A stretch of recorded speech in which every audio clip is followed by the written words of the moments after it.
to you? Nah, looking at the lights like it's all of this for me. Everyone tonight is here, all of this for me. Hands in the air, yeah, all of this for me.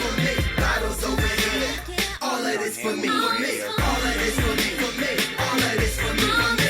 Light fast, light flash, all of this for me, for me. All of this for me, for me. All of this for me, for me. Bottles bringing bottles, yeah, all of this for me, for me. You for real?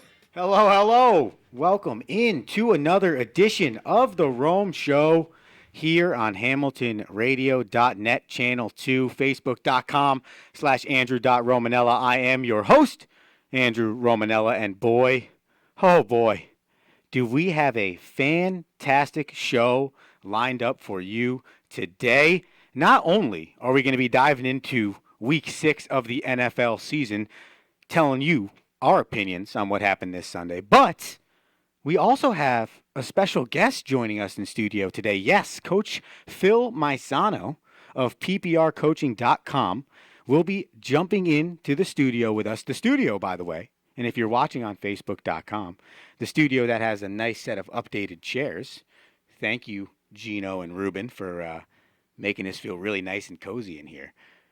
Coach Phil will join us at 1:15. He just might stay with us till the 2 o'clock hour. We'll find out, but we're going to dive into a litany of topics with Coach Phil, from the mental side of things, from accountability, from personal growth, the whole 9 yards. So we're super stoked about that. Remember, you can get us on the Twitter at Wide World of Rome, at Coach Romo24, the same thing on the gram. And of course, you know the deal. I've gotten better at it. Get on the Facebook and go ahead and comment in the comments section. We already got some people showing up on the Facebook, which gets me excited as well. So get in on the Facebook, chime in on the Instagram, a multitude of ways you can jump in to the Rome Show. Your Straight Off the Rome today comes at you from Major League Baseball. And it's not necessarily what's going on in Major League Baseball right now. It's more so what's gone on in the past. Bryce Harper, now a Philadelphia Philly, drafted by the Washington Nationals, bypassed his last 2 years of high school baseball to play 1 year of junior college baseball, to then be drafted number 1 overall by the Washington Nationals. Bryce Harper, the guy that was set to be the man that brings the Nationals back to the playoffs, that gives them an opportunity to win a playoff game, to win a playoff series, to get to their first World Series. Bryce Harper, who won an MVP, was a home run derby champion, I think a 6-time All-Star with the Washington Nationals. That same Bryce Harper is the same man that turned down a $300 million contract from the Washington Nationals, signed a 13-year, $330 million contract with the Philadelphia Phillies, and then has now proceeded to watch not only the Nationals make the playoffs while defeating the Philadelphia Phillies, but win the wild card, and now win the NLDS and take a 2-game series lead in the NLCS, going home back to Washington. So the question I ask you, Romo Sapiens, today, and I want you to call in here, 609-807-2492. You know the deal. You can call in the whole show. All right? Just pick up the phone. It's simple. You don't even need to press the number 1. It's just 609-807-2492. The question I ask all of you Romo Sapiens out there today, Monday, October 14th, 1:05 at Hamilton Radio, is the Nationals' success an indictment on the one Bryce Harper? Is it an indictment on his career? Does it give you a little bit of background on who Bryce Harper is? And that Bryce Harper might not be somebody that could bring you a championship. Bryce Harper might not be the teammate that could help an organization win a championship. Because I believe that the success of the Washington Nationals in 2019 is a direct reflection on who Bryce Harper is, the type of teammate he is, maybe the type of mindset he has, the way he goes about the game, the way he's gone about his career. And furthermore, and I had this said to me yesterday we were at a recruiting event at Sportica in Manalapan. Great recruiting event, some 60, 70 college baseball coaches there, over 190 prospective student athletes between the ages of freshman and senior year of high school. And another college baseball coach said to me, "Hey, Rome, so what do you got on the podcast this week?" I said, "Well, on the Rome show tomorrow, we're talking Bryce Harper." And he said, what do you mean? I said, is the national success an indictment on Bryce Harper's career? And he said, yes, but not just Bryce Harper. It's an indictment on every single guy that's been given a gigantic contract that maybe, just maybe, he's put up the numbers to deserve a healthy payday. But by getting a gigantic contract, by getting so much money, these guys are killing, Bryce Harper the example, these organizations in terms of building a team around those players. You see it all the time. You give so much money to one guy, well, now you're going to lack in giving funds to other areas. So what the point of that is now the Nationals are almost a better baseball team for two reasons. They didn't tie up $300 million over 13 years into Bryce Harper. So now they have the opportunity to spend money in areas where they need to spend money. This offseason, you better believe it's going to be Anthony Rendon and the bullpen. Guarantee that. But secondly, they also got addition by subtraction. Because by Bryce Harper not signing a $300 million contract, you gain probably a better locker room, a better environment for winning, an environment that breeds more success than failure, more team concepts over individual statistics and numbers and dollar figures. So I ask you that.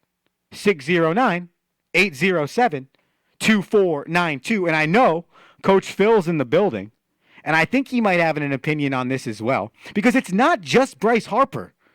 It's every athlete that signs a ridiculous contract. Look at Jared Goff right now. Jared Goff does not look like the guy that should be getting the biggest cap hit at quarterback in the NFL during the 2020 season. No, he threw for under 100 yards last night. So clearly they need offensive line help. Well, maybe if they didn't tie so much money up into Jared Goff and Todd Gurley, who's got chronic knee issues, they'd have more money to have kept or gotten better offensive linemen, and they wouldn't be in this position. It's the prime example. The second thing I have for you, straight off my Rome today, is this question. And maybe it pertains to Bryce Harper as well, too, staying on topic. But when we define a career, okay?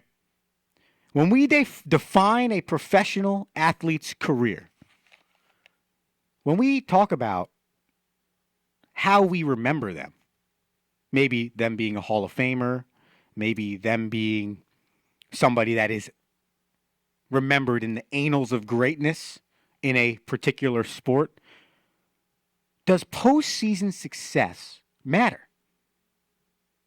Do we have to take into consideration what that individual player has done in the postseason?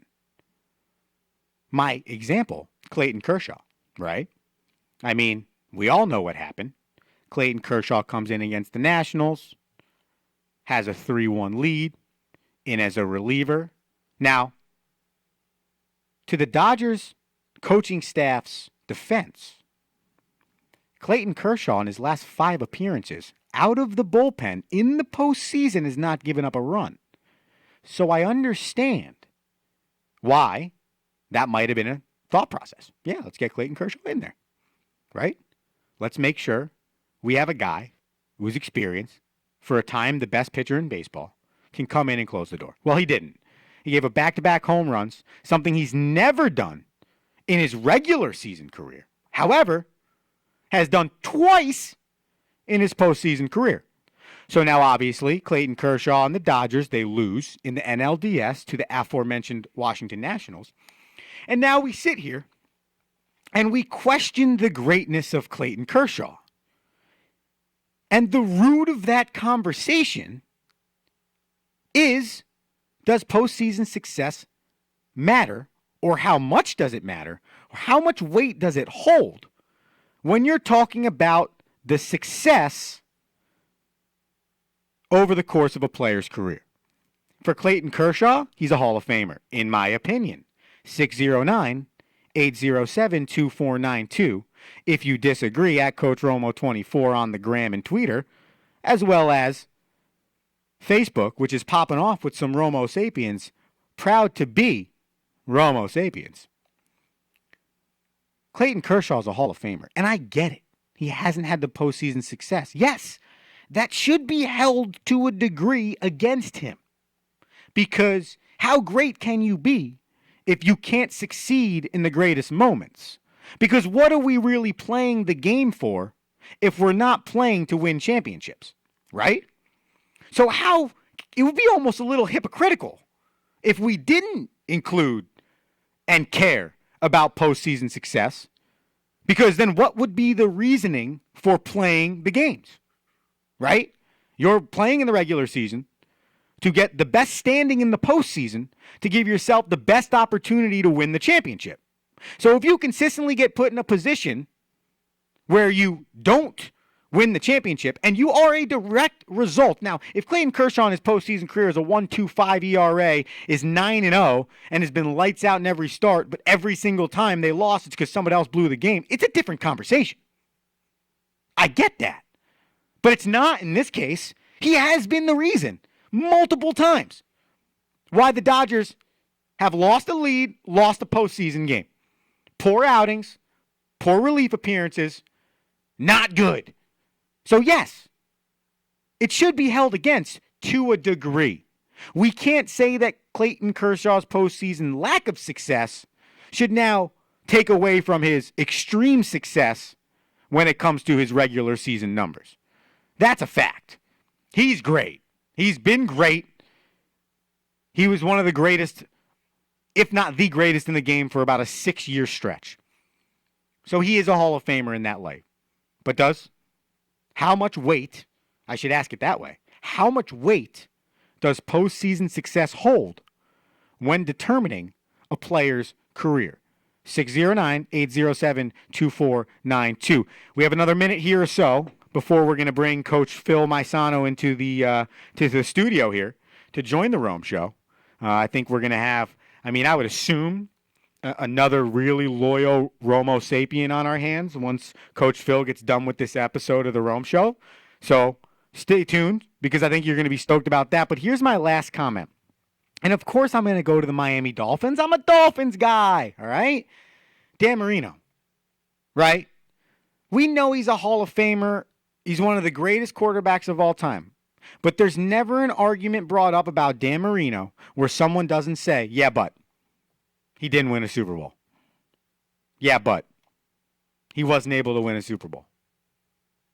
So you almost have to say, does it matter on the sport? Does it matter on how good the statistics were? Like, another good example is Andy Pettitte. We revere Andy Pettitte a lot more because of his postseason than his regular season. And if we remember correctly, Andy Pettitte was also a steroid user, but the difference with him and the rest of the dudes is he came out and admitted it. So I think it's sometimes a blurred line depending on who the player is and how good the regular season statistics were. If the regular season statistics weren't that great, we always talk about how great the postseason success was. If the regular season statistics were fantastic and the postseason success wasn't great, we never talk about how great the regular season was. It's like recency bias based on the argument we're trying to make. I don't know. I want your opinion, though. At Coach Romo24, at Wide World of Rome on Twitter and the gram. Call in 609-807-2492, facebook.com/Andrew.Romanella. Listen, we got to pay the bills up here in HamiltonRadio.net Channel 2, the Hamilton Radio app, okay? So I'm going to take a quick break. You're going to hear from the sponsor of the Rome Show, our man, Rocky Romanella, Mr. Tighten the Lug Nuts. And then at that same time, Coach Phil's going to join us in studio, and we are going to dive into a plethora of great topics. So stay tuned here on The Rome Show after this brief commercial break. Now it's time for the show. Emo. You be the judge. Do this look like work to you? Nah, looking at the lights like it's all of this for me. Everyone tonight is here, all of this for me. Hands in the air, yeah, all of this for me. Bottles over here, all of this for me, for me. All of this for me, for me. All of this for me, for me. Light flash, light flash, all of this for me, for me. All of this for me, for me. All of this for me, for me. Bottles bringing bottles, yeah, all of this for me, for me. You for real?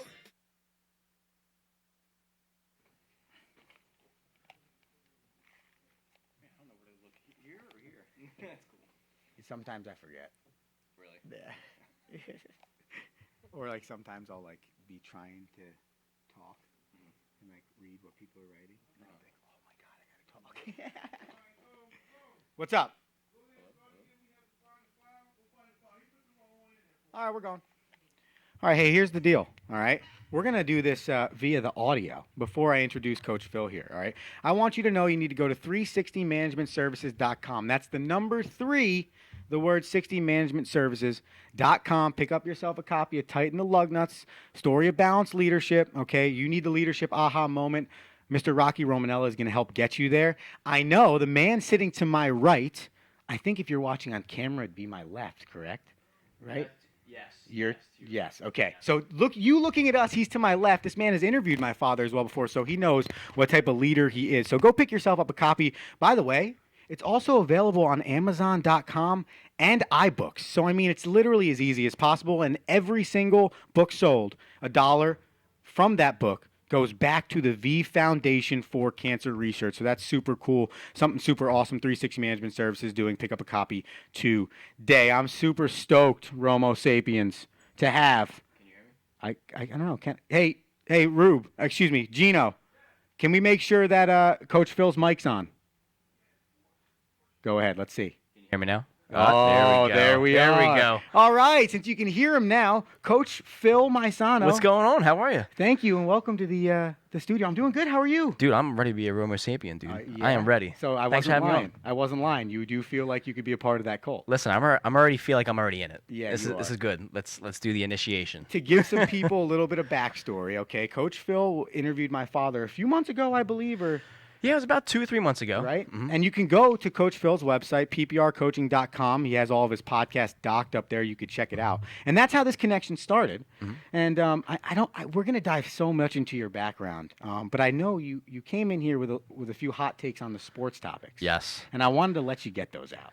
So, I don't know. Again, it hit a little nerve coming in now that I lost fantasy. So, I'm not a big baseball person at all.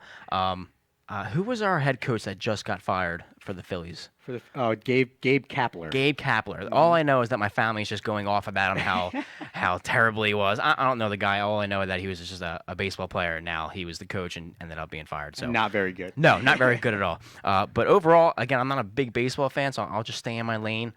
You're saying the take on everything sports? Yeah, whatever you got for us. So I'm a diehard Eagles fan. Oh, wow. So again, my name is Phil from Philadelphia. You can't get any more of a fan like myself.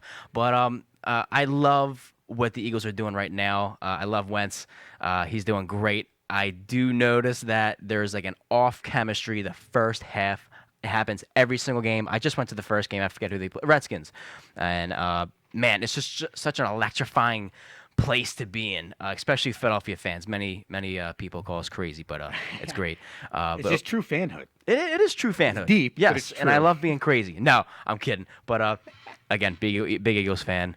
I'm I am happy the Cowboys lost last night, was though. big. That was huge for us. Because once the Eagles lost, it was big time that the Jets, out of nowhere, Listen, we were going to do a, what's it called when you bet 3 games in a row? Parlay? Parlay. We were going to do a parlay, and everyone was betting against the Jets. And I thank God we didn't do it because they ended up winning. Yeah. I know Gary V. You know Gary V by Yeah. any chance? I know he loves the Jets, and he's Yeah. probably jumping out of his seat Well, right now. and here's my big thing is it's so funny too because when you think about like you see the spreads of games and there are certain games like you think about a survivor pool, you think about an over under a points, whatever it is. You see the Jets against the Cowboys, and even though the Cowboys aren't world beaters, you're just gonna assume I'll take the Cowboys. I'll probably take the spread because I've just seen nothing out of the Jets. Right. And then all of a sudden you see a really good Sam Darnold. And I get it, he had mono.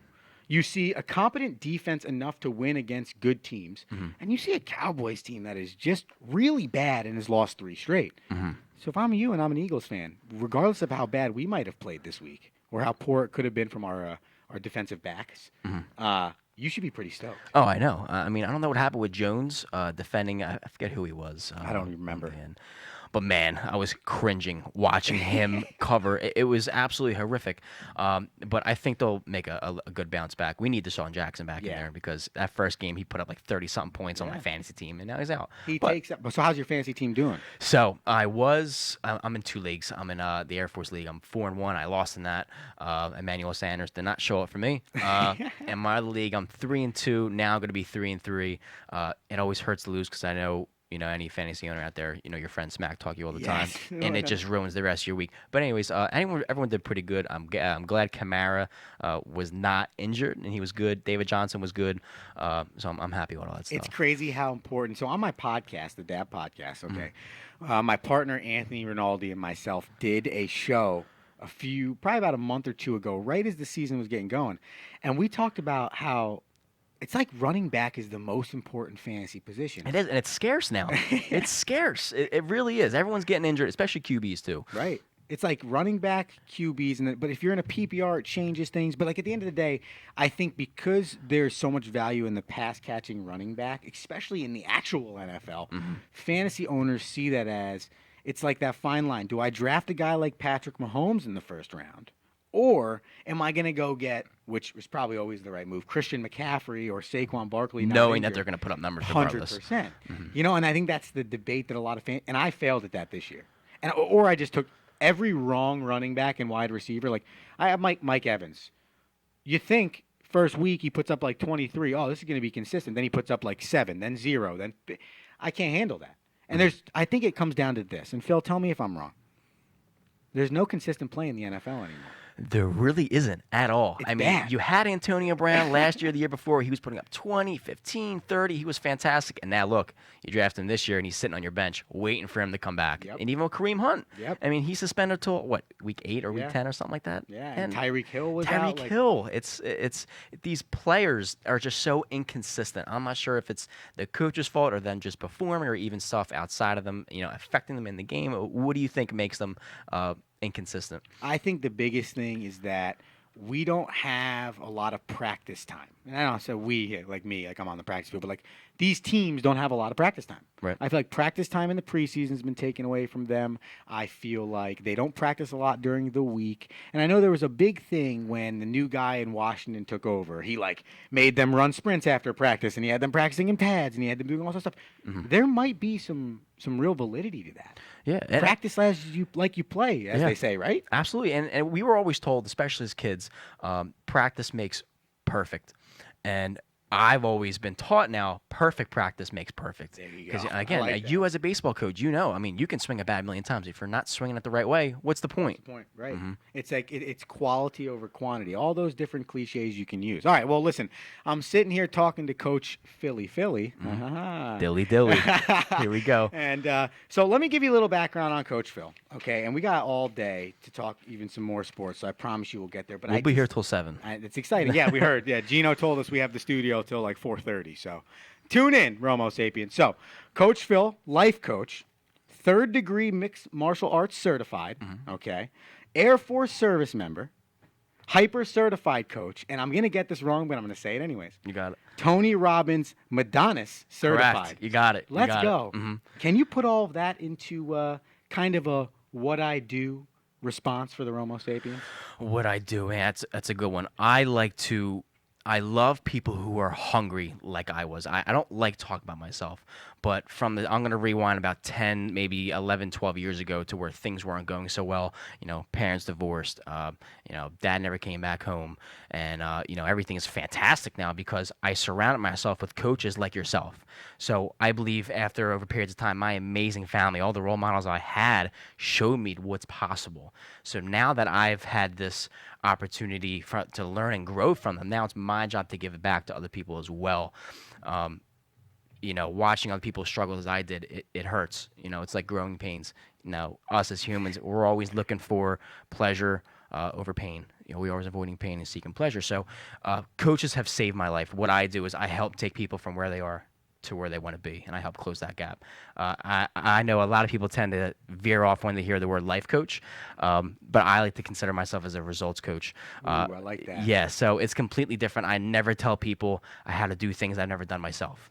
I never give life advice. Oh, you should be doing this, you should be doing that, but it's changing somebody's perspective. Two sides to a coin, man. I mean, if we were to fly from, let's say, New Jersey to Hawaii, and we're 2 degrees off course, we're going to end up somewhere completely different. Right. So it's my job as a coach is to help somebody change their perspective and do a 2-degree shift, end up somewhere completely different. And now I know a big aspect of your life is the martial arts. Huge. And it's been something that's been, I would say, and having just met you in person, but talked over the phone and via text message and read a lot about you, it's something that's really defined who you are. Absolutely. Mm-hmm. Can you talk about how important mixed martial arts was both for your individual development as well as what you do to help other people? And I'm pretty sure you would agree, even as a coach, that baseball has helped shape you, exactly who you are.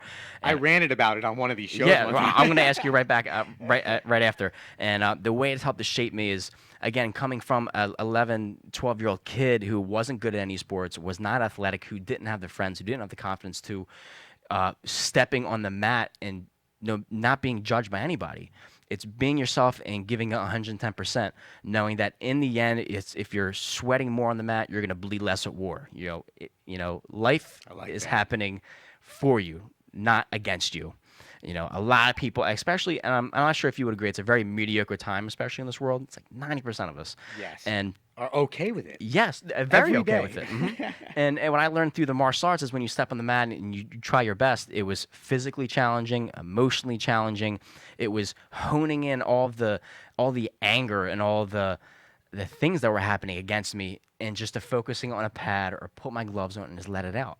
A lot of people tend to hold it in, and when you hold it in, it's like you're a volcano ready to erupt, and people do it the wrong way. 100%. And we're talking to Coach Phil Maisano. And Coach, so you go through all these personal experiences, and at some point while you're going through this experience, whether it's through the martial arts or I'm sure other people that helped influence you, like you mentioned, coaches like myself maybe in your life that really helped do that, when did you decide, hey, you know what, man, I got to help other people?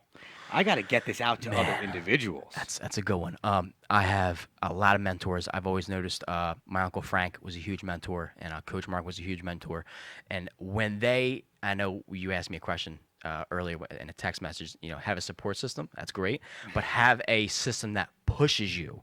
So having both those coaches push me, I was like, okay, since it's working for me, now I can do it for other people. Because it's as well. not just about the support as much as them pushing you to Yes. succeed. Many people mix up the support system and a push system. We don't like to be pushed as humans, especially when you look yourself in the mirror, you're like, dude, I need to shape up right now. 100%. Right. Mm-hmm. I tell my players all the time, the hardest thing you'll ever do is spend 30 seconds looking yourself in the mirror. Yeah.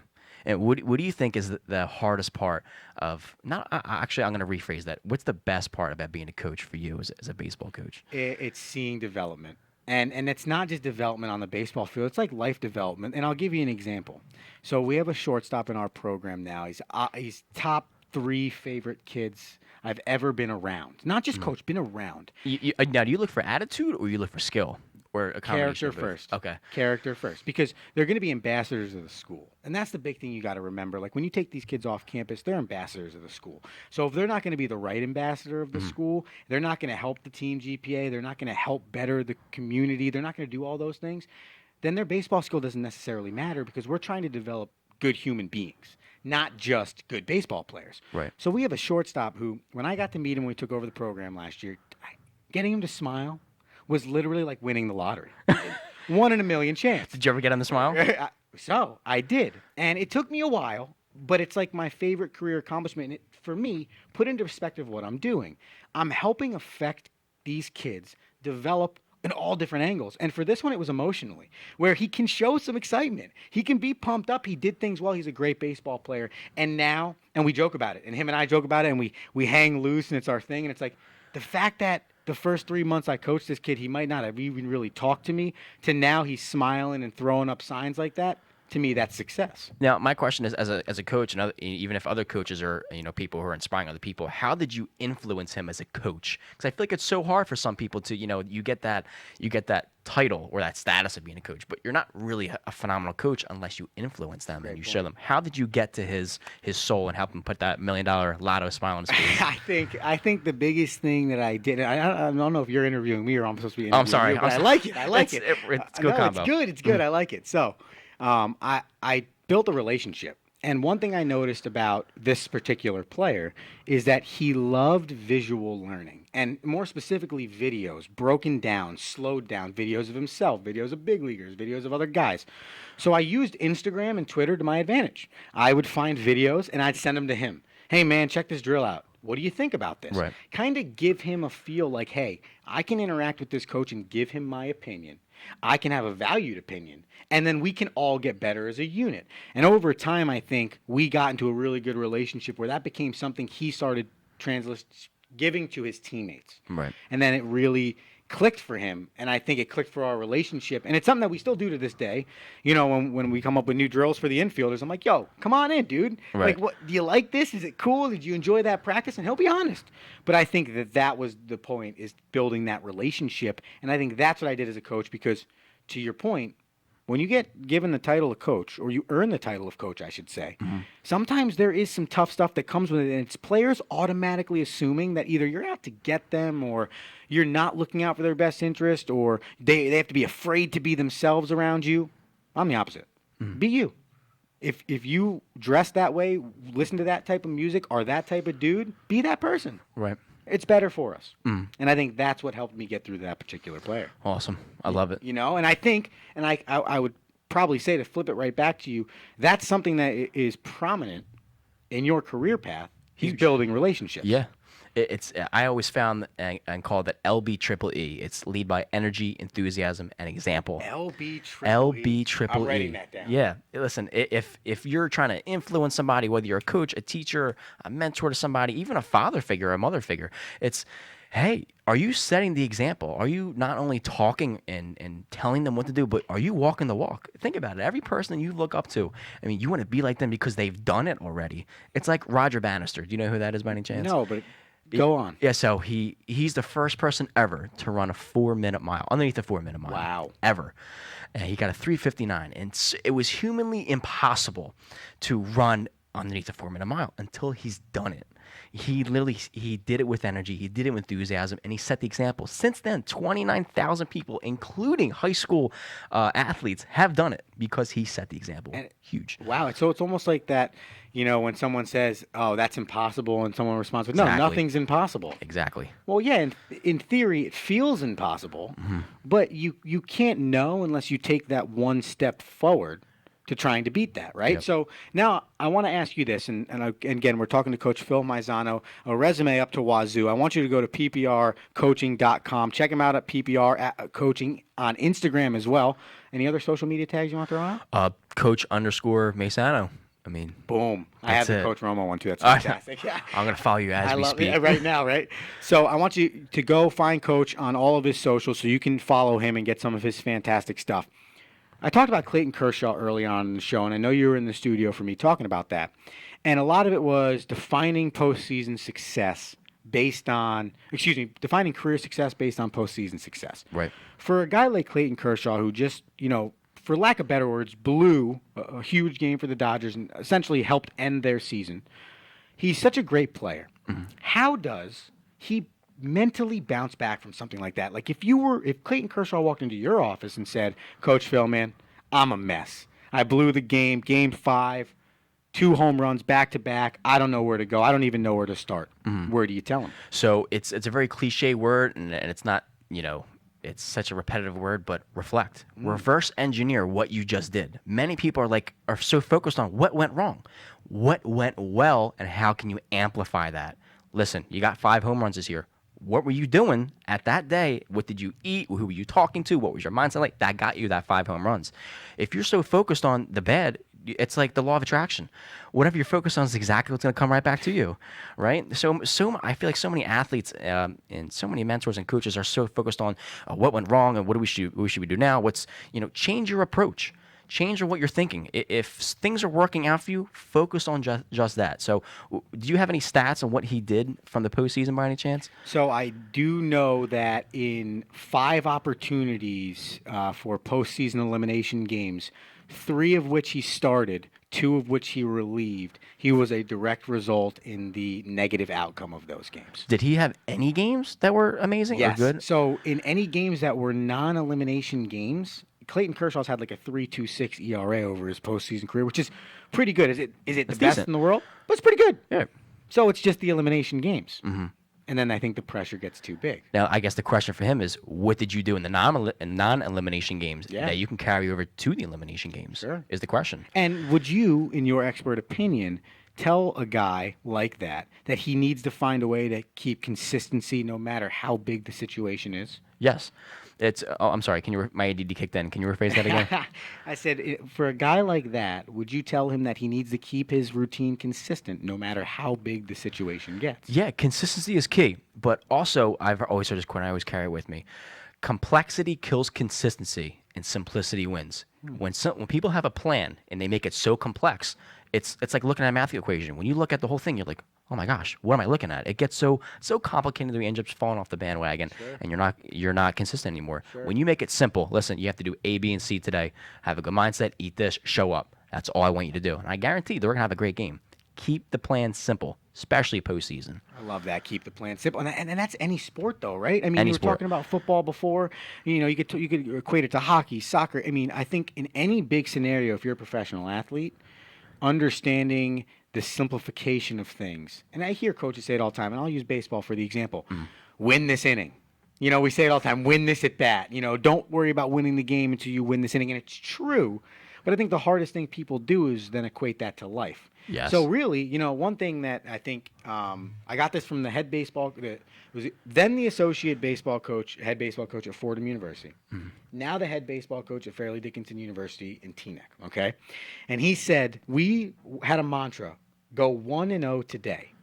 And I said, man, that is a great mantra for life. Like when you wake up in the morning, Win today. win today. That's it, because you can't worry about tomorrow, the next day, or the next day. Win today, and you can simplify it even more, and I have. And I think you being around the Air Force and being a military person, okay, you'll agree with this. I tell people, make your bed every day.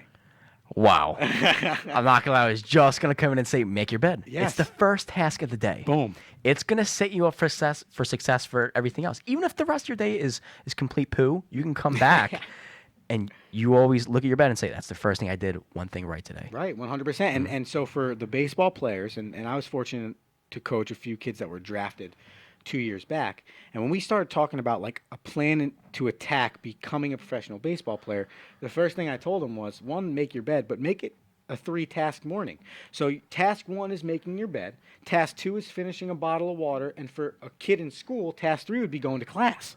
Well, now all of a sudden it's Simple. 12 o'clock. You've completed 3 really important things, because water's great for your system, making your bed makes you feel great in the morning, and you went to class, which is a need for you because you're there being a student athlete.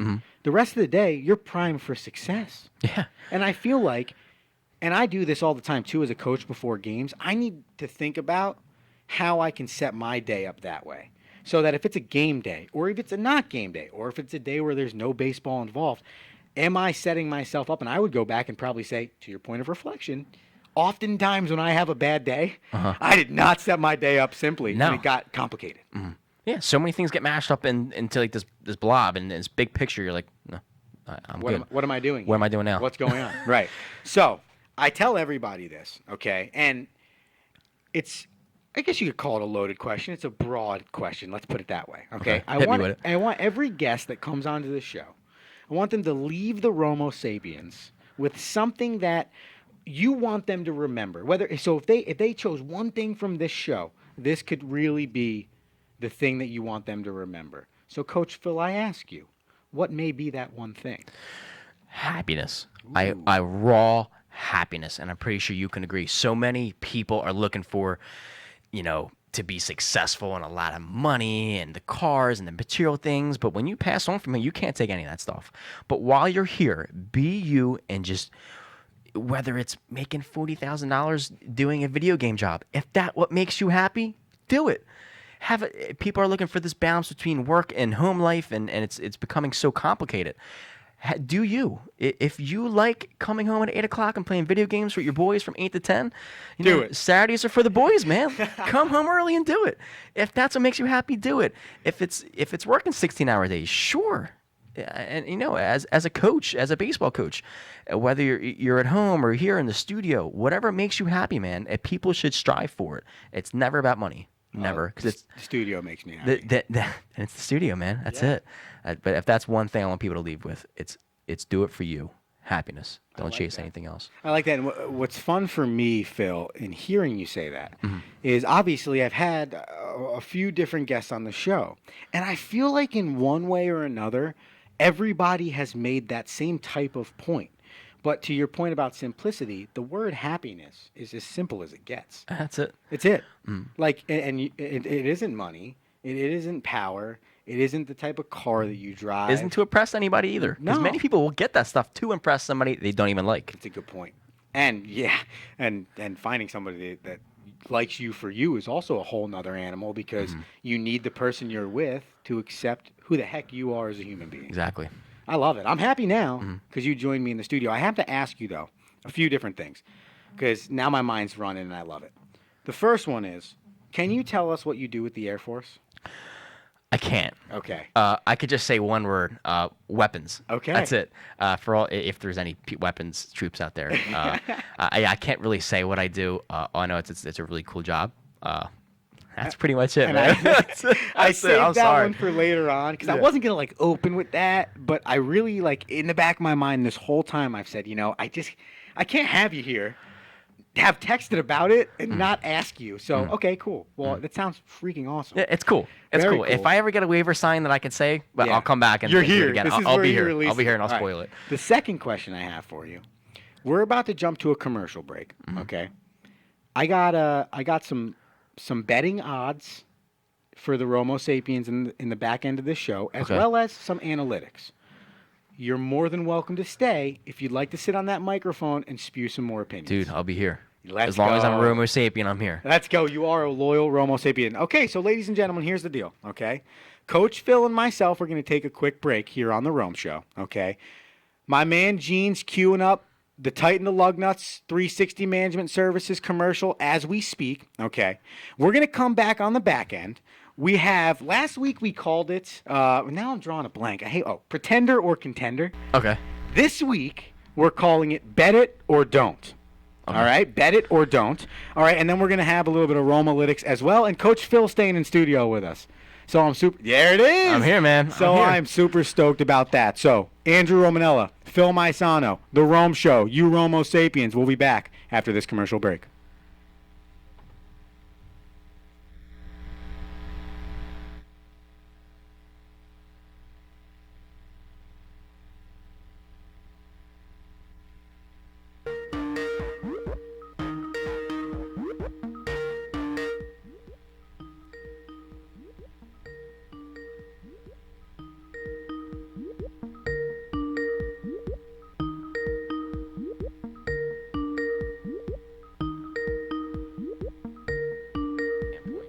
Is there anything I can do better with speaking with you? All right. Well, I'll read it, Gino. Okay. All right, cool. Awesome, man. Awesome. Are you looking to become a better leader, whether that's in business, in sports, or in life, and you haven't found that book to get you that game-changing aha moment? Well, we have the book for you. Titan the Lugnuts, the story of balanced leadership. My man Phil is pointing to it. It's on the stand. We got 360 Management Services ads all over the place. go to 3. That's the number 3. 60managementservices.com and pick up your copy of Tighten the Lug Nuts today, and you'll find your game-changing leadership aha moment. I promise you, the man is my father. I get game-changing leadership aha moments, Phil, every day. Love it. And you can get them yourself on Amazon, iBooks, or like I said, 360managementservices.com. So, Coach Phil's in the studio with me here. It's Monday. It's October 14th. It's another edition of the Rome Show. We're taking you up to the 2 p.m. hour, maybe a little bit more if we're having too much fun. That's cool with me. All right. And we're going to dive a little bit here into what I call, and I just mentioned it, but what I call now, bet it or don't. Okay, so the idea here, Phil, and I think we have a caller in a second, but the idea here, Phil, is I want to give, last week it was pretender or contender. Gave a team NFL status, and you decide if they were a pretender or a contender. This week, because sports betting is just so prominent in sports today, okay? Right. I wanted to do bet it or don't bet it, okay? So here's what we're going to do, all right? We're going to go through a few of these teams, all right? And you're going to choose for me whether you would bet or you would not. Dude, I should have bet. warmed up before this, but I'm ready. This is what's even better. All right. I love it. It's like a candid photo. You know, you don't know what's coming, and it's the best one for your Instagram. Here all we right? go. Okay, so here it is. Bet it or don't bet it. What I have here for you, Coach Phil, Okay. is the over-under win predictions from the start of the 2019 NFL season. You have to decide on these current teams and what you know now, would you take the over or the under, bet it or don't bet it, on these teams, okay? Over meaning they're going to win, right? Yep. Okay. Over, they're going to go Just above. making sure. They're going to go above that number. Don't bet it because they're going to go below that number, All right. okay? Here we go. Hit Are me. you ready? Hit me. The Baltimore Ravens, they were given an over-under of 8.5 wins on the season. Will you bet it over, or will you bet it under, or will you not bet it at all? Ravens, man. I'm not even familiar with the Ravens, but wait, who is the running back for the Ravens again? They have the guy from the Saints, Mark Ingram. Mark Ingram. Yeah. And I'm And not. Lamar Jackson at the helm. I love Lamar Jackson. I have him as a starter. I'm going to say over. Ooh. I love Lamar Jackson. He's been just on fire. I'm not sure how many touchdowns he's had this season. All I know, he's got me 40-something points in the first season, and he's been consistent. And I know we were talking about earlier with that. I'm going to say over with the Ravens. I'm going to agree with you. All right. Now, I had chosen on the podcast the Ravens to be my Super Bowl winner. So if I come in here and say, so if I come in here and say that they're going to win under 8.5 games, I'm a liar. So I'm going to bet it, and I'm going to bet the over. Okay. All right. All right. I did think their defense was better than it is now. So Yes. that might have been what lied to me a little bit. Okay. Team number 2. Okay.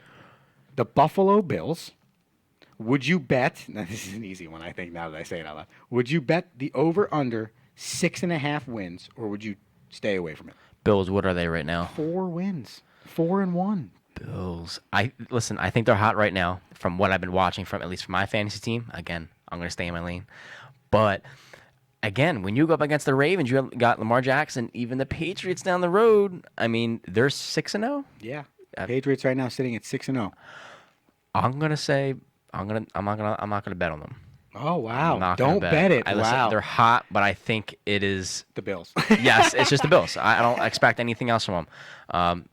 I'm going to say don't bet. I'm going to take the over. Okay, so I'm going to bet it, and I'm going to bet it over. Okay. I don't know if they make the playoffs, even though they're 4-1 now. Right? I'm going to double. They're 4-1 now. But what I do know is the Dolphins are terrible, and the Jets aren't much better, despite what we saw last night. Even the Redskins. I know, and they have to play the Redskins. So I'm taking the over, but I don't know how high over it's going to be. I think maybe 8-8 at the end of this season when all is said and done. Okay. Because the Bills. All right? All right. And then we have one more. And then we're going to go into both. We have the ad queued up, so it's only right that we play the actual ad. And then Okay. we're going to come back with a caller as well. But here's your last one, okay, before we continue forward. Mm-hmm. The Dallas Cowboys. Garbage. Under. I mean, what were they predicting in the beginning? 9. They were 9. I love how you way, need to know that. Way under. I mean, again, I'm just a Philadelphia fan, but after watching them lose yesterday, way under. Okay. Way under. And I agree with you. I just don't. I think it's the Jason Garrett effect. They're a 7-9, 8-8 football team every year. The And effect. It's not going to change from that. Hey, Gino, here's what I think we're going to do. All right. I think we're going to take the call from Jim. All right. And then we'll save the ad for the end of the show. How's that sound? All right. Let's do it. So we have a caller on the line, Phil. Are you ready for this? I'm ready. Okay.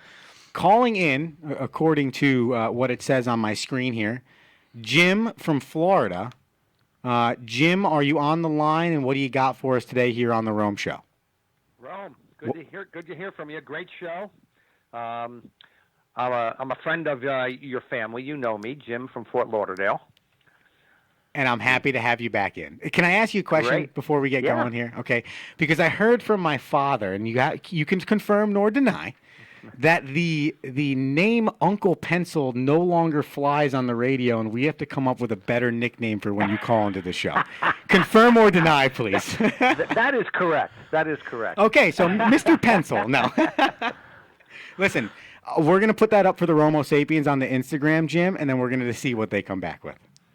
So I just wanted to call in on two fronts.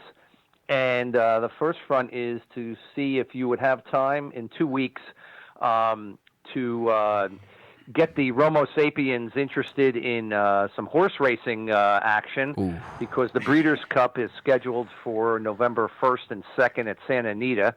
And on the 28th, I will be in position to discuss some of those races and the event as a whole, and perhaps broaden the sports-wise of the Romo Sapien Network.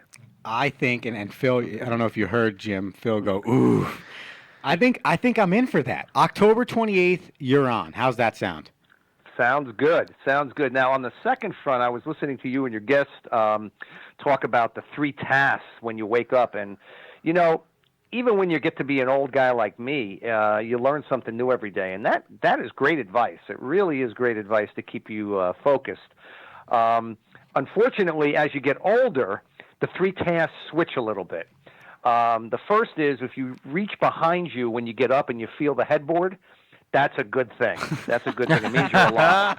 So the second thing is before the water, you got to take care of business, because if you don't do that, your whole day's screwed up. That's a good point. The tasks are a little different, but the focus is the same, and the advice is good advice. So. What do you think your 3 tasks are if you name them in order again? First one is what? Well, my 3 are a little different. I get up.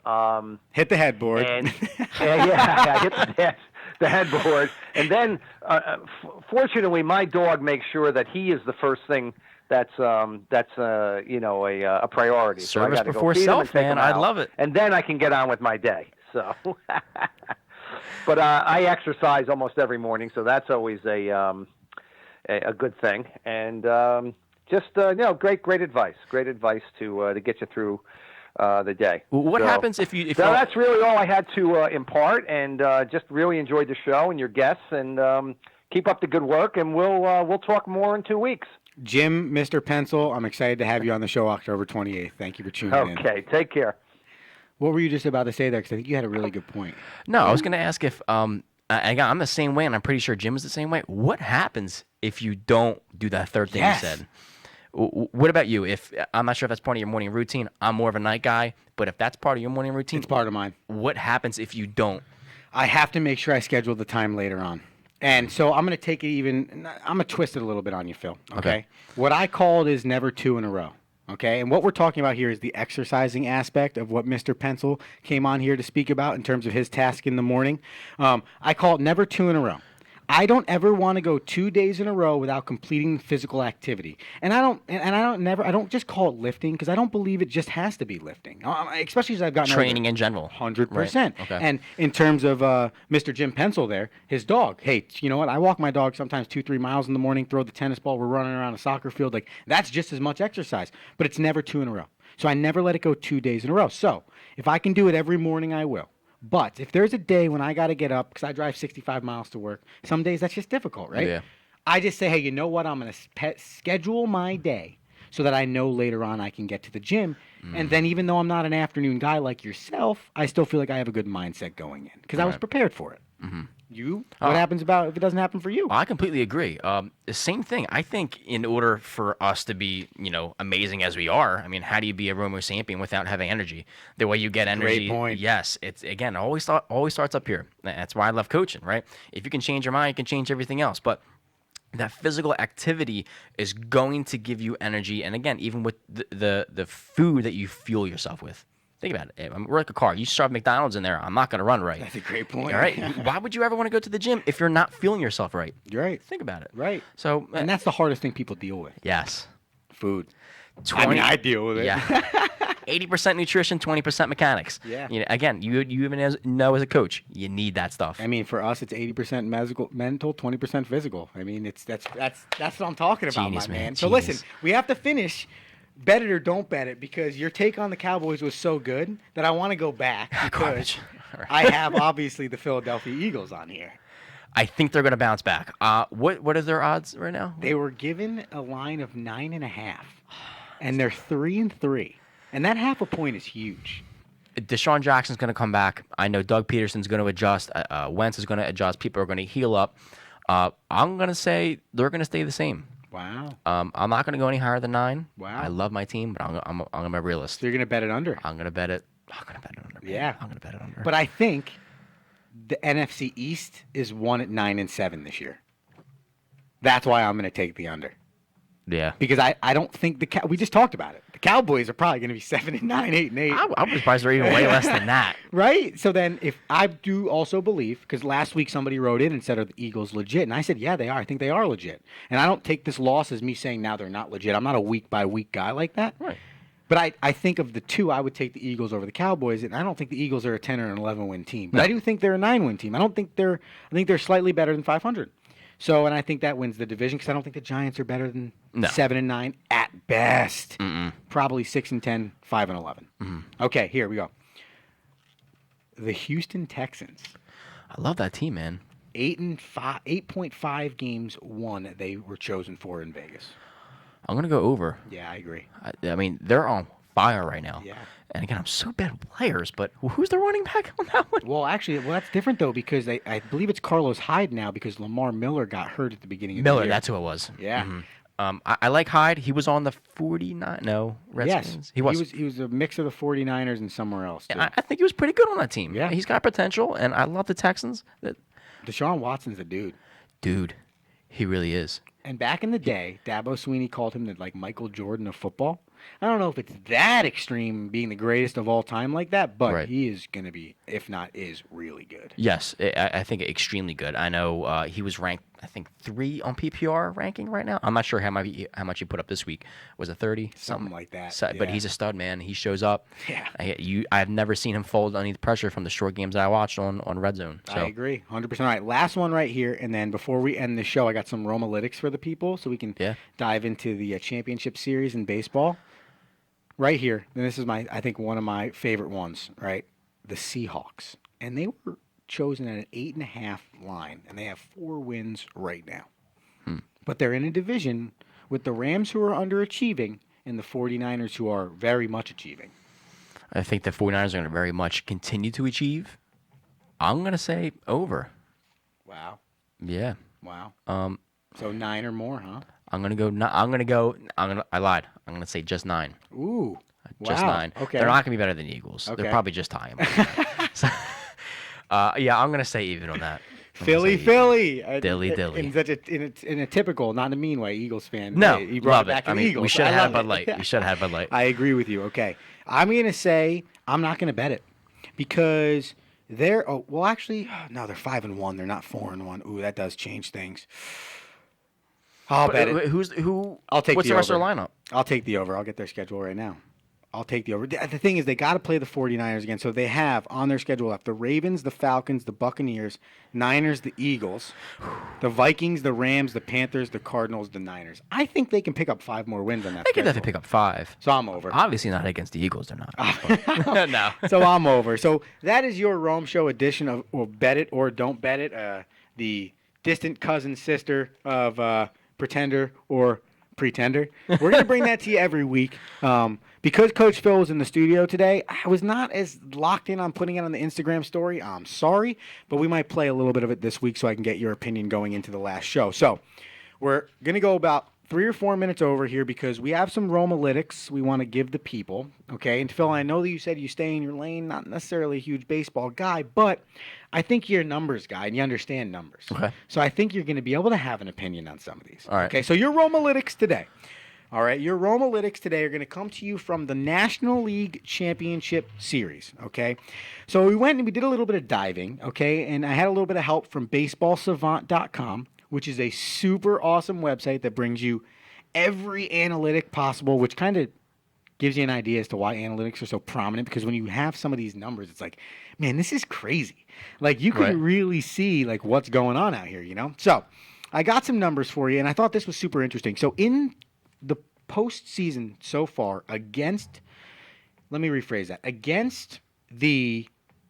drawing a blank, who are the Nationals playing? St. Louis Cardinals, okay. Okay. The Nationals have struck out a total of 24 times, okay? That's a high number, okay? What's the average? I think the Major League average was like 7.5 or 8.5 per game this year. Okay. So they've struck out one game 10 times and one game 14 times. However, they've come away with 2 wins. So I did the math. 34% of the time, the Nationals have struck out in the first 2 games of the series.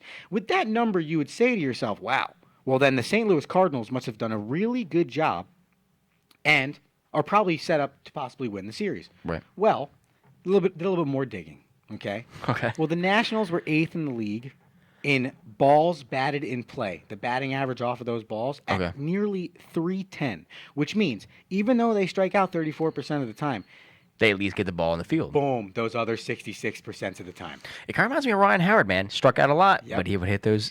And I said, this is today's baseball. Now, home runs are down in the playoffs right now, but I found it so interesting that 34% of the time they could K in a 2-game span, but yet still find a way to win. Well, they're not putting up astronomical offensive numbers, but because they're putting the ball in play, right, at a high rate, with a batting average at a high rate, they're putting pressure on the Cardinals, and now they have a 2-0 series lead. I thought that was super interesting. The last thing I'm going to tell you is Garrett Cole, who is the starter on the AL side for the Houston Astros in Game 3. This is kind of nuts. Mm-hmm. In his last 24 starts, he's 18-0. I mean, again, I'm not a baseball fan, but that sounds high. That's insane. That's high. Like high score. Did I break it? Like, what? Is that a record? No, I don't know, actually. Now that's where I got to go deeper. But I heard that this morning, and I wrote it down immediately. Like, wow, 18-0 in his last 24 starts. So those are, and I got some even more deeper ones, some fun ones here. Only 4 teams in history have started 19-31 like the Nationals did, and then ended up winning more than 80 games. The last time it happened was in 1998. And then the other one I got for you is this is the 9th team in MLB history to be 12 games under 500 in a season and then make the playoffs. It's historic stuff. Under 500? Under 12 games. Again, under I'm not a 500. baseball fan, but I know if you're under 500, you have a very slim chance of making playoffs. Very slim chance. They were 19-31 through 50 games of the year. Now, the odds of them winning the World Series, what do you think? Well, now that they're up 2-0 in this series, I think it's very high. I thought going in, obviously the Dodgers were the favorite and they took the Dodgers down, so that's obviously huge. But I think it's very high because in this series, the St. Louis Cardinals are throwing their ace, so their number 1 pitcher in Game 3. Right. Because for some unknown reason in Game 5 against the Dodgers, the Braves, when they were up by 10, they threw him to finish the game. Made no sense. So now, if you're the St. Louis Cardinals, you'll see the 2 best pitchers for the Nationals 4 total times. If you're the Nationals, you'll see the best pitcher for the Cardinals 1 time as a starter and maybe another time as a reliever. To me, going home up 2-0, that gives the Nationals all the opportunity. Really? Yeah. And again, not a baseball guy, but that seems pretty self-explanatory. That sounds nice. Listen, we might even do the horse racing and the baseball betting. I mean, these odds sound good to me just because the numbers are there. I agree. I'm in. So we have a question right in before we finish today. Sure, let's okay? do it. I do some shout-outs on the Facebook. Shout out to my grandmother, always listening to the show. Shout out to Ryan Roberts. I appreciate that, Rye. Shout out to Mom. Dave York, college baseball coach that recruited me to play college baseball. That's pretty cool. Nice. He chimed in. John Anthony Mestas played baseball with him in California, I believe, in Palm Springs, California, after I graduated. Stephen Finkel, thank you for tuning in. Katie Fissel, Arlen Freeman, NJ North. I think that's a baseball organization, so that's exciting. Maybe they'll bring Coach Phil in for a Dude, I talk. would love it. Maybe they'll go to pprcoaching.com. Dude, we are. Bring Coach Phil in. Joanne Guerra DeToma. That's Coach Rob DeToma, who we mentioned before. I believe it's his mother. Okay. David Sanson. And then Pat Barry tuned in. And Pat Barry had this to say. He said, if Justin Verlander wins another World Series, okay, so in Justin Verlander's career, Phil, okay, he spent most of it, if not all of it, with the Detroit Tigers, except for the last 3 years. Okay. If they were to win the World Series this year, in 2 years with the 2 of his 3 years with the Astros, they would have won a World Series. I brought up Bryce Harper before, and if postseason success matters, if championships matter. The question from Pat was, if Verlander wins another World Series, will he be a Hall of Famer as a Detroit Tiger, where he spent 15 years of his career but never won a World Series, or will he be a Hall of Famer as an Astro, where he spent 3 years of his career but won 2 World Series? I'm going to go to Tigers. I mean, always remember where you came from. I mean, if you spend 15 years and you learned all the mistakes you've done and then applied, all the good things you've done to the new team, I mean, I would, me personally, the Tigers. I agree. 100%. What do you agree? I agree because Okay. he was drafted by that team. He made his name with that team. He spent majority of his career with that team. I think the championships with the Astros add to the greatness and the Hall of Fame career of Justin Verlander, but I think who he was made was with the Detroit. How he was made was with You're the made Detroit and Tigers. molded. You should absolutely go back. 100%. Shout out to Jason Madsen. He is the inventor of the Romo Sapiens name, as well as OG. Nick Nadia Nealon. That's right. That is the OG. The OG Romo Sapien. Jason Madsen, you've been deemed the OG Romo Sapien. Coach Phil, man, thank you so much for Dude, you joining kidding me? us on the Thank show you. today. I mean, I am honored to be a Romo Sampion now. This is stoked. awesome. I'm super stoked. We're going to get you some gear when the logo comes out. Absolutely. Before we leave and we say goodbye to the community, okay, I want you just to, this is your opportunity, okay, to let the people know where they can find you. I know we've mentioned the social media, we've mentioned the website, but give them a plug one more time.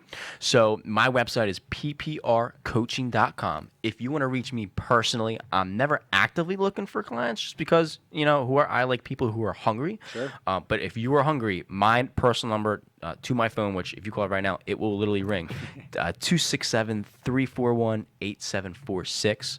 Instagram, Coach_Maisano, Maisano. That's the 3 ways you can find me. All right, I love it. And of course, I want everybody to know you can get me at Wide World of Rome, at Coach Romo24 on Twitter and the Gram. Remember, if you missed our entire show with Coach Phil, if you missed me ranting straight off the Rome at the beginning of the show, if you missed any of the Rome show here on October 14th, 2019, don't sweat it. Okay, I'm not really that happy with you, but we can make it up by you listening to the Rome Show podcast that will be released Tuesday or Wednesday, wherever you listen to podcasts, or at wideworldofrome.com. Any way you can listen to the show. Thank you so much, Coach Phil, for being in studio. Dude, thank you, Andrew. You're the man. Look at this. See, that's great. I think he might be back. We'll be I think back. he Oh, might I'll be back. We'll be back October 21st, 1 to 2 p.m., The Rome Show. Your host, Andrew Romanella. Until then, I will talk to you later. Peace. Are you looking to become a better leader, whether that's in business, in sports, or in life, and you haven't found a book yet to help you get to that game-changing aha moment? Well, we have the book for you. Tighten the Lug Nuts, The Principles of Balanced Leadership. Tighten the Lug Nuts will help you get to that game-changing leadership moment. Available on Amazon, Barnes & Noble, and iBooks, or at 360managementservices.com. That's the number 360managementservices.com. Pick up your copy today and start changing your leadership styles.